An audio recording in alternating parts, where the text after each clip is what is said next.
let's move on. Let's talk about the NFL divisional round, recap it all.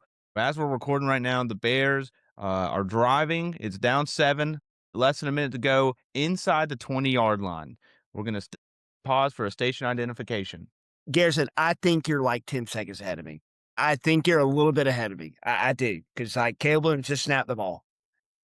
Yeah, I'm 41 seconds on my. I got 50. 50. I got 41. Okay. I'm running. Okay. I'm not going to spoiler. I'll try to hold reaction here.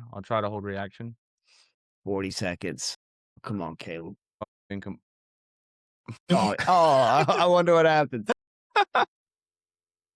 Okay. Well, got a second here. Broncos 33, Bills 30. Another year, another sad, heartbreaking playoff loss for the Buffalo Bills. I believe that's the last 7 years at least that they've lost in the 6 or 7. In a game where I'm going to say this, and I don't think it's really that hard of a take. The Bills look like the better football team, but they just decided to give the Broncos the ball 5 times in that game. So that's an issue. You can't do that in a playoff game. And the Broncos scored on 4 of those 5 turnovers. Now, they were all field goals. So good job at the defense standing up and not making a bad thing worse. But at the end of the day, you can't give the ball away 5 times, only have 1 takeaway yourself, and think you're going to even have a chance to win the game. And the fact that you did have a chance to win the game, and then you decide to give the ball away again. We'll get into that ref call in a minute, but just crazy. The Bills won the time of possession. They had more yards by 100. They ran for 183 they stuffed Denver to 70 rushing yards. They were better on third downs. I mean, but at the end of the day, if Josh Allen's going to fumble the ball right before half and give Denver a free 3, if they're going to let the receiver's going to let the ball get ripped from him on the biggest play of the game, I mean, it's just that's what's going to happen. You're not going to win this game, and it's sad because now we know what we know now, right? Bo Nix is gone, so now we've got to watch the Denver Broncos with Jared Stidham, a guy who hasn't played as a starting quarterback in like 3 years. Go against the Patriots. We'll talk here a little bit. When we could have had Josh Allen, in that game, being that face. And it's just sad. It's really sad because you could see Josh Allen after the game, how upset he was, how upset the Bills were, and understandably so. But they did it to themselves. I mean, there's no one to really feel bad for. It's like, the ref, the PI calls, it's whatever. Oh my gosh. Shut up. Oh, Caleb, what are you doing? No fucking way! No fucking way! Oh my God! No way he just Oh did. my gosh, Caleb Williams, you are insane. Please show the replay. Sean Caleb McVay cannot Williams, you believe are what he's watching. what just happened in the Chicago Bears? Oh my God! A huge touchdown Go for with 2. 18 seconds left. Go for 2. No way, don't go for 2. Go for Dose. Oh my God, are they going to go for Dose? No, they're not. No, they're not going for Dose. They're checking, dude. They're not. All right, let's pause, see if they make this kick. Straight face reaction. There's no way that just happened. That is insane. Show the replay, please. That is insane. Oh my God. That was crazy. How did they let that happen? But that reminds me of? That reminds me of the Alabama Auburn Iron Bowl from the year prior. Wow. Yeah, but the Buffalo Bills have no one to blame but themselves for that type of loss. Dude, okay. I can't. I'm so distracted right now. That is one of the most incredible plays I've ever seen. That is insane. That is insane. Gosh. Sorry, Mom. Okay. So we're Bills Broncos. Back to Bills Broncos. So, yeah, I agree. I will say, watching Josh Allen's post-game press conference where he was like crying, talking about how he let his team down. That kind of, man, that's tough because I saw another clip today and it was going through like the last 6 years that the Bills have been in the playoffs. it's all been heartbreak. Like, there's not been a single year in there. Well, like, say what you will. Like, when you miss the playoffs, that sucks. But when you miss the playoffs, you miss the playoffs. When you make the playoffs and you feel like you have a legitimate chance to win the Super Bowl and you come up just short, especially in a game like this, where you said it right, Garrison, Buffalo was the better team. They should have won this game. They should have won this game. That's what stings. That's what stings. And yeah, I know it hurts. And I will say I do.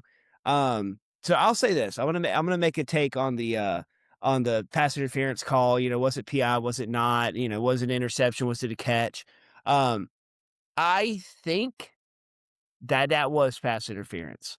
I think that both of those were pass interference. But here's what I'll say. If those are pass interference, then it was also pass interference on Brandon Cooks late in that game when he was getting mauled going down the sideline. If that was pass interference, and I know y'all are going to roll y'all's eyes at this, if that was pass interference, it was pass interference last week in Jacksonville when Tre'Davious White was mauling Jacoby Myers. The only reason why I roll my eyes is because it was last week. I mean, that like we already had that episode. 100%. And I will move on. That's the only thing I'm going to make that take. But there was a part of me. There was a part of me that saw Buffalo Bills fans crying about it, and I wanted to be like, you weren't upset last week when the PI wasn't called. That's all I'm saying. But that's my thing, is like when the refs make a concerted decision or an effort where they're going to say, we are not going to let this game be decided by penalties. We're not going to throw flags. I'm cool with that. Honestly, I prefer that. When we're talking about playoff football, championship Sunday on the line, I prefer that. You don't make it a ref show. If it needs to be someone getting tackled going down the field on a pass for it to be pass interference. And like I said, yes, by the rule, I believe those are pass interference. But if you don't call that on Brandon Cooks, then there's no reason you should have called both of those pass interferences, because you don't call that, then the Bills probably win this game. And then I want to talk about the interception. The interception that was called, I believe that was in overtime, wasn't it? Yeah, that was overtime. Yeah. Mm-hmm. What is a catch? What is a catch? He had the ball. He had possession. His knee was down. Why is that not a dead ball? Why is that not a dead ball? And then, like, I know they'll be like, well, you got to survive the ground and da-da-da-da-da-da-da. Well, I've seen that play happen multiple times this season, where they say, okay, well, he came up with the ball, but that doesn't matter. If he had possession, he got down. The possession has been granted. Also, just want to take a little second to say, Gene Steratore, what is your job? What is your job if you're just going to be in the booth and just agree with every single call that the refs make? Then what are you there for? Like, I get that's your cohorts or whatever, like your brothers in arms down there in stripes, but I mean, can we get some sort of like, I don't even know the word I'm looking for. Bipartisan analysis, So yeah, I just think it's tough when you don't call that on Brandon Cooks, but you turn around in overtime and make a call that's like, okay, now you have a 15-yard field goal to, go to the conference championship. I think that's weak. I think it's so weak. Yeah, and you talked about it early on, but like at the start of the game, it felt like to me that they were letting them play, and then all of a sudden on the last two drives, they just start whipping out the flags on all the pass interference. Like they did not call it at the end of the game in the last 2 minutes of the game or overtime. Felt like in every crucial situation, and you're exactly right too. There's no consistency on what they're calling a catch. Like that catch, yes, has been shown before in football, and it's been ruled the other way almost every time. I mean, there's so many cases and points that are put on Twitter today that were talking about it. It really does pain me to see, you're talking about Josh Allen crying after the game, and Deion Dawkins was in his interview by his locker was asked by a reporter if he believed that Josh Allen should be, feel like he let the team down. He started crying too. So like these guys are invested, man. It's been brutal, and I can't remember the last time the Buffalo Bills lost a playoff game that didn't end in controversy at some point or another. Like something odd has went on in every single one of their final games this year. But you look at everything that they were faced up to. First of all, this is the lowest seeded Buffalo Bills team they probably had since they started going to the dance, considering that they've won the division every year before this. But they were short on rest compared to the other team by a lot. I mean, like Garrison talked about the last pod, they were a day early or a day late on playing and to play the early games. So they only had 5 days rest to prepare. Denver took 12 days off. They're hurt to hell and back. They had, they dominated time of possession, had more yards, all that stuff. Denver didn't run the ball very well. Like they played pretty poor on offense, but it's hard to, give them sympathy when you turn the ball over 5 times. Like Josh Allen Mhm. has 15 fumbles in his 15 playoff games. And everybody wants to talk about the touchdown interception ratio. Talk about his turnover interception ratio. It's about 1 to 1, and that's poor. Um, so when people on Twitter call Josh Allen the best to never do it, it's reasonable, I think, at this point, because he plays like it's a rec league when he gets in these situations in the big games. Like he's just willy nilly. There's no way you should be carrying the ball like it is just a bag of groceries with 20 seconds left on the clock in opposite territory. First of all, why are you not With no throwing down the timeouts. field? They didn't have Exactly. any Like you got to put timeouts the ball too. in the air. Mhm. I don't understand that. It's just not smart football there. And I hate it for the Bills because really they were really, really hurt. And I doubted them coming into this game, but they played their tails off, man, especially in the second half. Like their offense finally started clicking. It was 23-10 at one point in that game, I think, and they were able to rally it back and make it competitive. And I just got to say that Josh Allen in the last like 6 years when they've had the ball, I mean, he's had the ball at some point or another in the playoffs, except for the 1 year that they changed the rule, and he's lost all of them. Mhm. Yeah, I mean, I thought, like, last night on that interception in overtime, I remembered, like, live watching it, he had a guy underneath, for, like, an easy first down that I saw happen. It's just I don't know, it's like everyone wanted the Bills to win, like, even Caleb last night at that function was rooting for the Bills at the function after he picked the Broncos. It was just everybody wants the Bills to Mhm. win. We all wanna see it. Even the AFC rival fans wanna see it. That was all for my own team's interest, personally, just saying. What, the Bills? You wanted to beat the Bills instead of the Broncos? I'm Yes, that, and I thought they'd be a little easier competition before I found out that Bo Nix broke his Yeah. ankle. Yeah, and how about that? I mean, next week, we're gonna have Jared Stidham as the AFC one of the AFC champion quarterbacks going against Drake May. Like, talk about a brutal blow, and I don't even know if it was talked about during the game. Like, we were at a party, I had no game sound, but, like, it was like we got the notification that he was out, and it was just like, "Wait, what? How It what was happened?" it happened on their last, like, real snap. Their Yeah. last he broke his ankle, and then they took a knee. Like, that's how they with 5 minutes left in overtime is when he broke his ankle. They're Straight saying that it happened on that was, like, the next last play, he ran the ball to the left on, like a buck sweep and then basically took a knee or, like, slid, but it was kinda awkward how he fell almost, and then, like Jake said, yeah, he came up limp the next play, but no, nobody knew. Deshaun Payton just came back to the podium out of nowhere, like, Mhm. reporters were supposed to be gone, and they called back to the room, he said, "Bad news, folks, he's done." They already had the scheduled surgery and everything 30 minutes after the game, so That is just so tough. it he's it had this injury before, like, this is, like, his 3rd time he's had issues with that ankle since he was at Auburn, and he's going back to Birmingham to get it fixed. Auburn doctor. Mm. Well, we will see, but Bills do Ca it again. Caleb Huh? Williams getting the ball back, I field know, goal wins it. I know. Alright, Seahawks, 49ers. Seahawks win 41-6. There was all the murmurs that Sam Darnold may not play. Jake literally told me and Caleb that he was not playing at one point. But somehow he showed up on the field. He was there. And they really didn't even need him. And he didn't do much.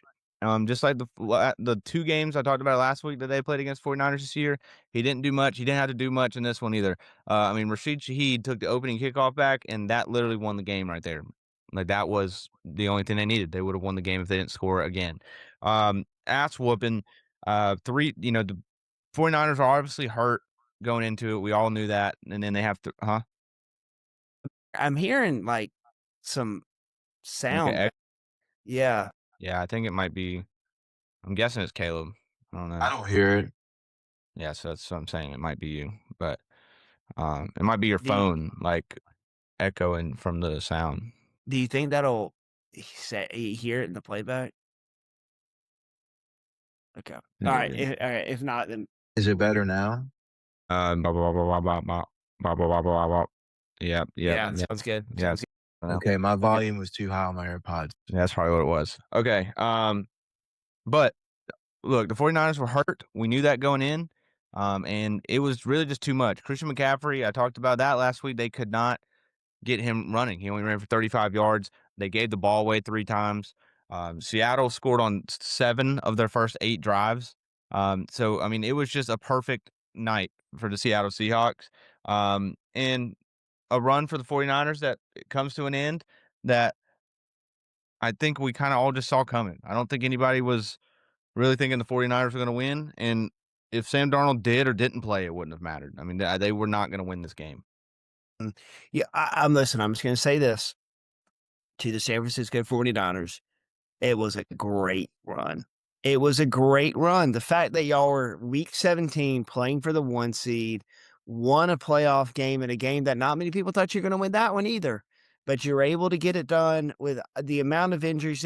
Jake Tongs, I think, like, tore his Achilles in this game or did something. He was their leading receiver, 5 catches, 59 yards, and he got hurt in this game. Mhm. So I'm just saying, research electromagnetic fields because I think we might be onto something here. So I will say that this was one of the worst games I think I've ever watched in my entire life. I mean, geez, was this one boring. I was like half watching it like the entire time. So my dad's been in town and we were cooking steaks last night on the green egg. Got me a green egg this weekend. Huge, Mhm. huge. Mm. So we're cooking steaks on the green egg. The game just ended. The Bills game just ended. So we were checking the steaks, about to take them off. And I was like, all right, let's turn the game on. Boom, it's 7-0. Like, what the heck's going on? I go, what happened? Oh, Rashid Shaheed took the opening kickback. I'm like, okay, that's interesting. First play on offense for the 49ers, Brock Purdy dies as he was throwing the ball. They call it incomplete. But the first offensive play, Seattle's got the ball, run it back. It looked like it was about to be 14-0, and there was less than 10 seconds ran off the clock.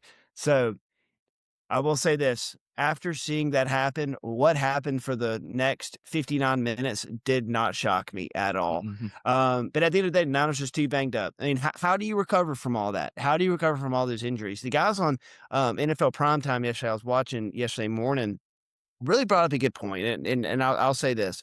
Number one, all year we've been talking about Vrabel and Liam Cohen being like the coach of the year. I think Kyle Shanahan has to have a name in the hat on this Mhm. because what he's been able to accomplish with his roster is truly spectacular, and it came to a rough end, but you cannot discount that. He has coached Yep. his butt off this season. And then number 2, he was talking about the players that they have making plays on their defense, and I'll read off a couple names. D. Winters was their leading tackler, leading sack getter, Malik Mustafa, C.J. West. These are creative characters Who players. are these guys? Renardo Green.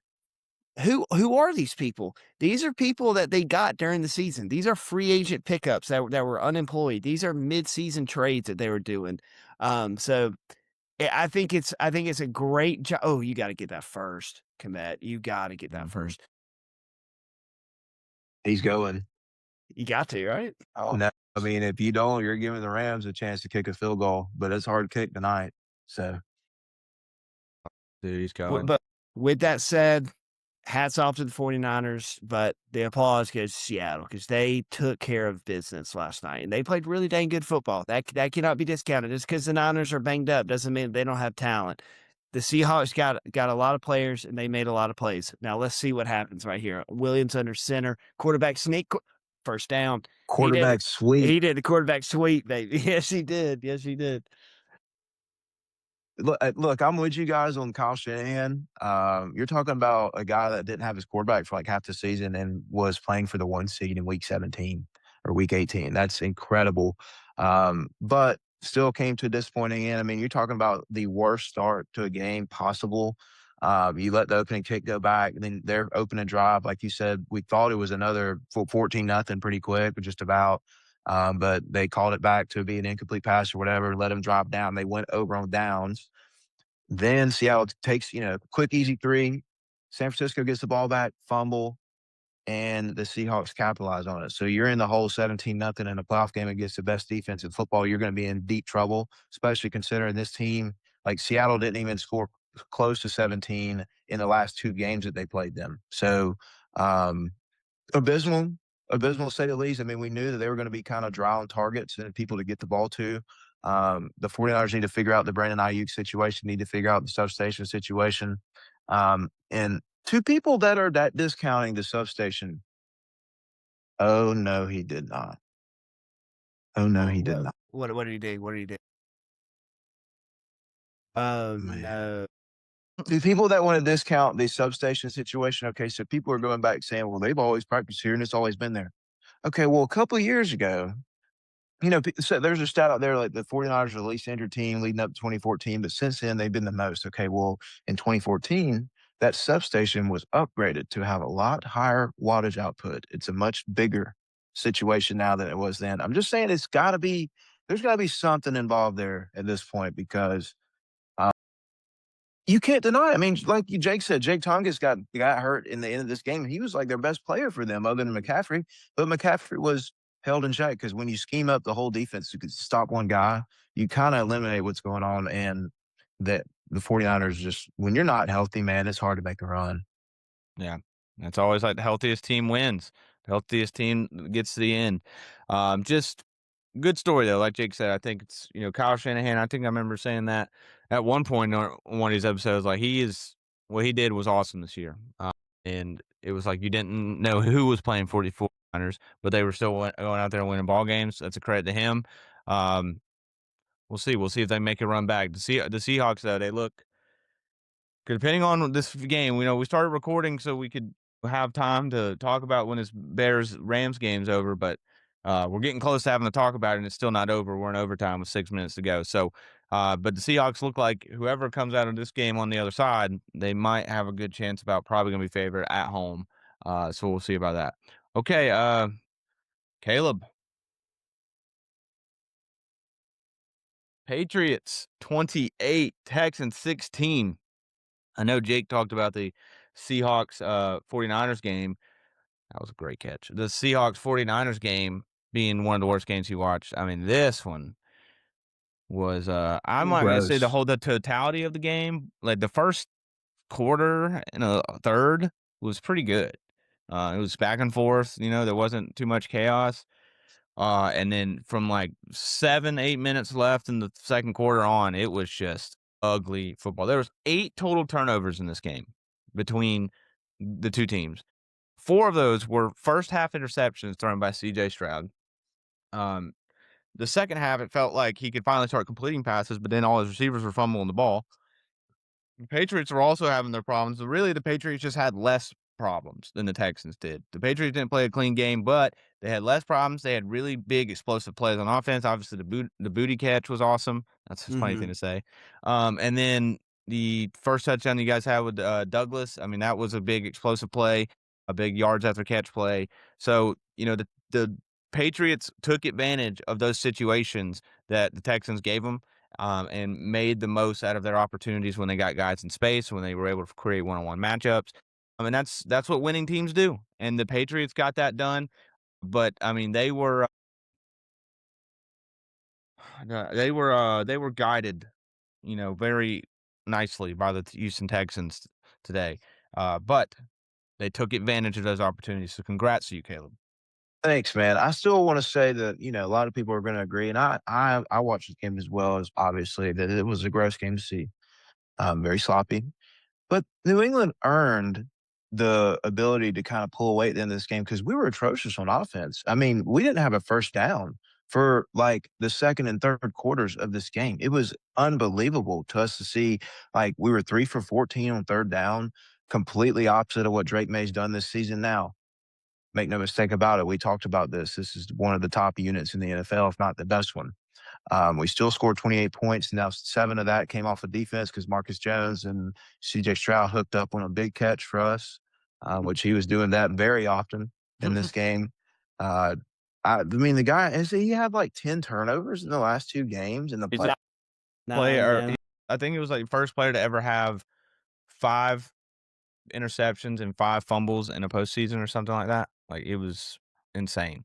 Well, we didn't help it very much. Drake May fumbling the ball 3 or 4 times and just being reckless there. He's got a hole in the damn ball next week if we expect to play Denver, and I'm a little nervous about that game, to be honest with you. Like, I'm just we've played not great football in the last 2 weeks now. We've won, and I think it's a testament to how good the team is. And make no bones about it, the Patriots defense is number 4 in the league, DVOA and every other stat category that you want to look at pretty much. So we're respectable on that side of the ball, and we showed it this game. I mean, Christian Gonzalez was locked down. I told you that Nico Collins not being there was going to make a difference. I think if he was there, they would have had a real and obvious chance, especially all the opportunities they had in the red zone. They didn't convert because they were down there a lot and kicked a bunch of field goals to try to stay in this thing. But yeah, just Stroud being so reckless with the ball. I mean, he was not necessarily always reckless. It was just more so he was off target so much, and it was like a Mhm. tip ball situation. I mean, there was a bunch of other plays that were left out there to be made that on throws of his that he got away with, whether it was incomplete or a crazy catch or whatever. But Drake May made the plays when he needed to. The receivers, I mean, some insane catches on the touchdowns. I mean, not only the one hander, but the Diggs touchdown where he got absolutely rocked by the safety with the corner on his back. I thought that ball was going to be jarred out. I don't know how he caught it. Just dogs show up in December and January and February, man, when the snow's out. And it was awesome to see us, kind of buckle down in that kind of weather. And it was a major factor at the beginning of the game. I mean, CJ Stroud had some just like, this was not even close. What are you doing, pal? Throws in the first quarter of this game because I don't think he could have get adjusted to that. And I told you guys, man, playing in a dome does not set you up very well for playing in Boston in January. And I think that did help us today. Yeah, so I will say this. So this is the second straight week we've gone on this podcast talking about the Patriots. Like, well, we didn't look great. The offense didn't look great, but we won. And I will say, listen, when you're talking about January, coming to February football, that is all that matters. That is all that matters is that you win a game. Um, but Caleb, I think you're right to be a little bit nervous about next week. After watching what Nick Benito was doing yesterday and the rest of that bunch of Denver. I mean, that's a dang It's scary Will unit. Anderson again. It's going to happen Yeah. again. I told And my buddy then that's a Broncos fan today that they're going to have 2 strip sacks on us for sure, just because yeah. Will Campbell has concrete feet. Yeah, I mean, how many ti I mean, we're talking about the turnovers that CJ Stroud had. Drake May turned the ball over 3 times today. 1 interception, and he fumbled 4 times. 4 But times and got but it 2 was of a them. we're able to recover 2, but still 3 fumbles, I mean, 3 turnovers, is not what you want to see, for the Patriots. And then I will just say this, and listen, the Patriots are winning these football games, but the Patriots have faced the lowest strength of schedule. Did y'all know this? Any team has faced since 2007. They have the 10th lowest strength of schedule in NFL history. NFL history. And then their path to the Super Bowl is the worst offensive line that's ever been assembled in football. And Whoa. yeah, the LA Chargers. We went over this. Do you want me to pull up the PFF ratings again that I Not the talked about last? worst ever, dude. The I Falcons have had worse. No, I don't know. I do not know. Nut shot. Do not know. And then CJ Stroud, who turned the ball over 9 times in 2 playoff games. And then next week, the Broncos with Jared Stidham and not Bo Nix. Listen, all I'm going to say is y'all winning the games, and I hate the Patriots, so it's hard for me to be happy for you, truly, Caleb. Like, I love you as a person. I cannot stand the Patriots. I hate them. And then listen, I'll just say this. Caleb get into the group chat. It's like, I can't believe it, dude. Oh my God. We're going to the Super Bowl. Or we're going to the conference championship. I can't believe it. I'm like, Caleb, you've won 6 damn Super Bowls. Act like you've been here before, man. Act like you've been there before. And been here with this captain though. The new captain hat wearer He's is like, I not named can't Tom Brady. believe it. He's like, "This feels crazy. This is so unreal." Like, It is. I mean, it really is. Now, I had maybe some stimulants in my body or whatever. You call it here, call it there. I've been having a fun Sunday fun day, but yeah, I mean, just Oh! watching your team go from 4-13 the last 2 years, and like we went Bill Belichick, and then had to pay out Gerard Mayo, and then spend a bunch of money this offseason. You still got Drake May and a young offensive line. It's supposed to be terrible, which they are. To make it to the conference championship game, and be like the 2 seed in the conference. I Okay, think alright. Do not spoil this one. Do not spoil yeah, this just kick. pause, Caleb. Let's go pause real quick. Here, I'll give us a live call. You want me to give y'all a live call? Even though I'm sure Chicago's gonna Let's burn a see. timeout right here, I'm Uh-oh. sure. I'm sure. lining up Oh, for the to go to the conversation. Snap, hold, kick is up, and it is good. And it is good. Rams. I'm Wow. get man, that Caleb Williams play is gonna be nothing now. I was ready to I was gonna clip our reaction to that play if they won this game and post it. That would've been great. I may still do it just for fun. But we'll talk about that in a second. Caleb, keep your points going wherever you're talking Uh, in the schedule stat is incredible, by the way. I have not about. heard it yet. Does not shock me though. But look, I mean, it has looked sloppy, but we played some really good units. Like the Chargers were the fifth best unit in football this year. And I think I saw today that the Texans are like the fourth highest rated defense in the last like 5 years. And now the Seattle Seahawks are number one or number two. So, they're still looming out there somewhere if you want to continue on this run. But Denver Broncos, we're about to run into those guys. Let's make no mistake about it. And this is just me being a candid, obvious Pats fan. Honest is what I'd call it. There's been two AFC title games that we played in Denver. The only two times we played them in the playoffs the last 2 years in their place, AFC title games. We are over. One, Gronk dropped a 2-point conversion in the back of the end zone, and the other one was it just wasn't very competitive. So that's a hard place to play this time of year. However, if there's anybody that's prepared to play there, why not Drake May against a backup quarterback that hasn't thrown a ball in NFL action in 2 years almost? And McDaniel's familiar with that guy, by the way. He was drafted by New England while he was there at some point or another. So, maybe we have a leg up there, but they do have a better offensive line than anyone that we've seen. I mean, Jake's obvious. It's true. I mean, the Chargers were terrible. The Houston Texans are not very good up front either, especially when they didn't have Trent Brown start left tackle today. It really set them back. I'm not sure if we're going to be able to protect from Nick Bonita, but we'll see. We'll see when we get there. It's just exciting though to be in the conference championship game and still be able to watch meaningful football at this point. And I know, yes, been there before, but I'm wearing 12's jersey. He's the only guy that's gotten me this far before, and now it's 10's turn. So see how it goes. We will.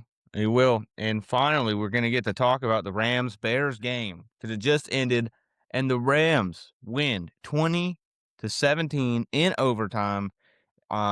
We were literally all watched the amazing Caleb Williams play on the last chance the Bears had in regulation. They making it. He was 20 yards behind the line of scrimmage, throws the ball up, and somehow there's a one-on-one coverage, and Cole Kmet just ends up with the ball, and that was awesome.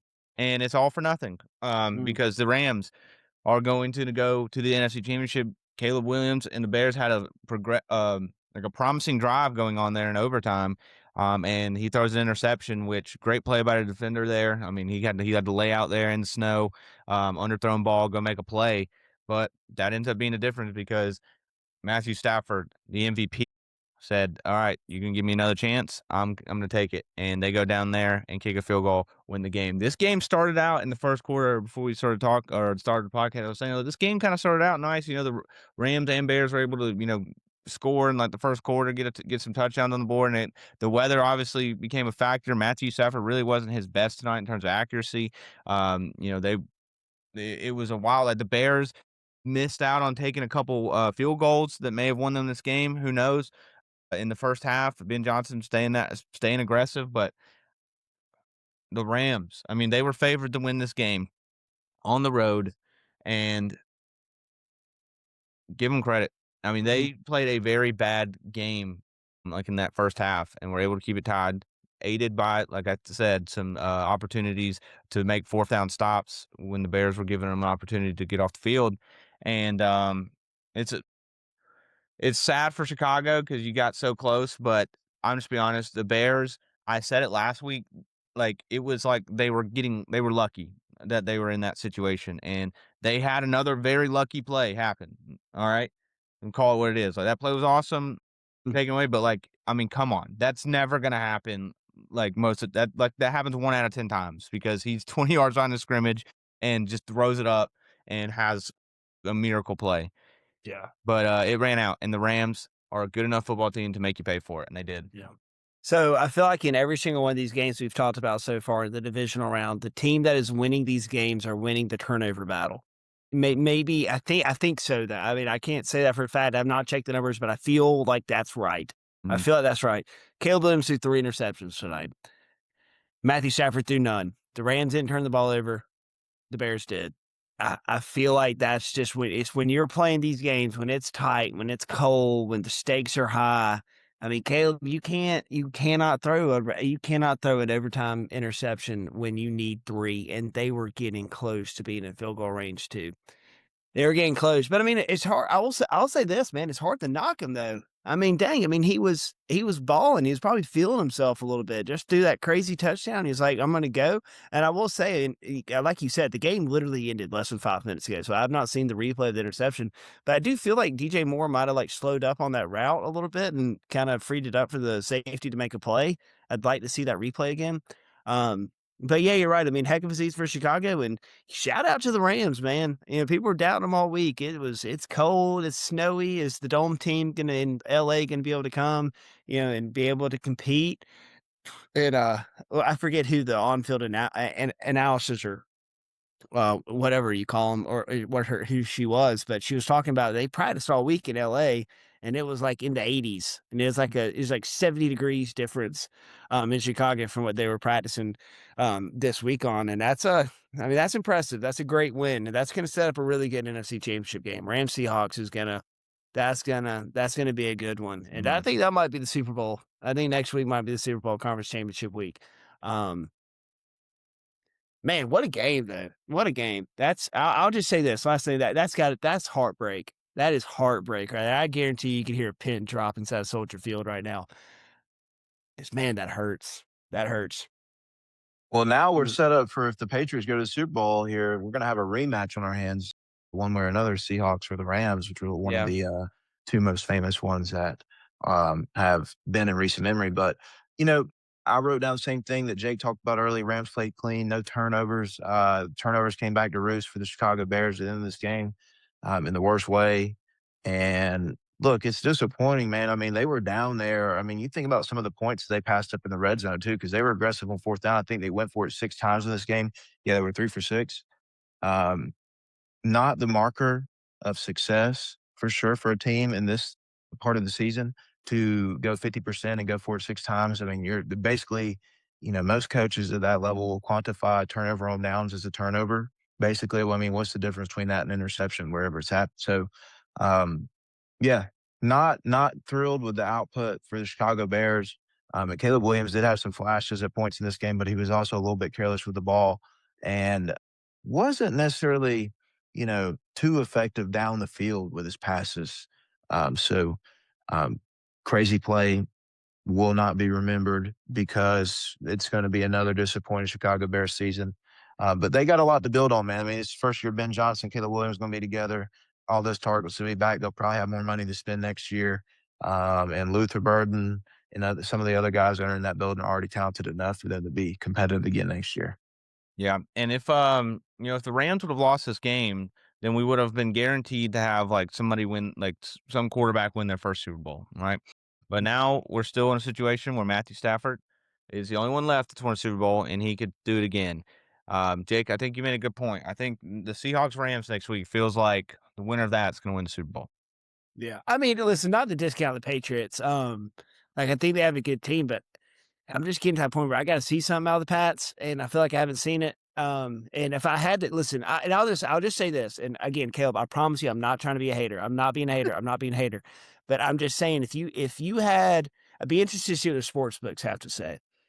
But if you had to rank the top 4 of who you think is going to win the Super Bowl, Hey, I we're feel, last. I feel, well, not last. I know the Broncos are last because of the Jared Stidham situation.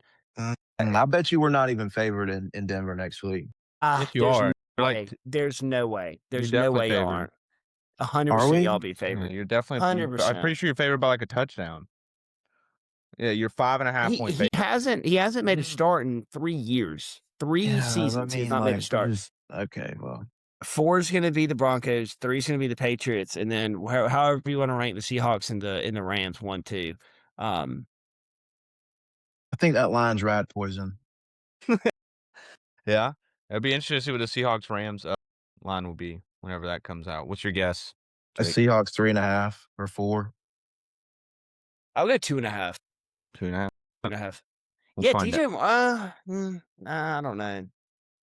You just can't make that throw, Caleb. You can't make No, that throw. it's Seahawks -2.5. I just Oh, found it. Bang. There you go. There you go. All right. Well, the championships are set in the NFC and AFC. Um, Great weekend. If everybody would just stop turning the ball over, maybe it would have been a little bit better. But that was just the name of the weekend. I mean, it was the I turnover tell you round. what else I think the name of the weekend is run defense. Like if you're forcing teams to have to put the ball in the air and their quarterback's not ready for that, like you got a problem. I mean, look at all the teams that lost this week. I bet you, except for the Bills, everybody else won the rushing yard battle. Yeah. Bears had 160 to 110. So, Turnover but I mean, margin but got him. the Bears is kind of different because yeah, exactly the turnover margin, and also the Bears are a run first team. So like yeah, Hmm. I mean they had almost 40 carries in this game. The ball's the same, baby. Keep the ball and run, keep it on the ground, and don't turn it over. You'll be good to go. Yeah. Yep. It's really a simple game when you think about it. Next time, deep shot out.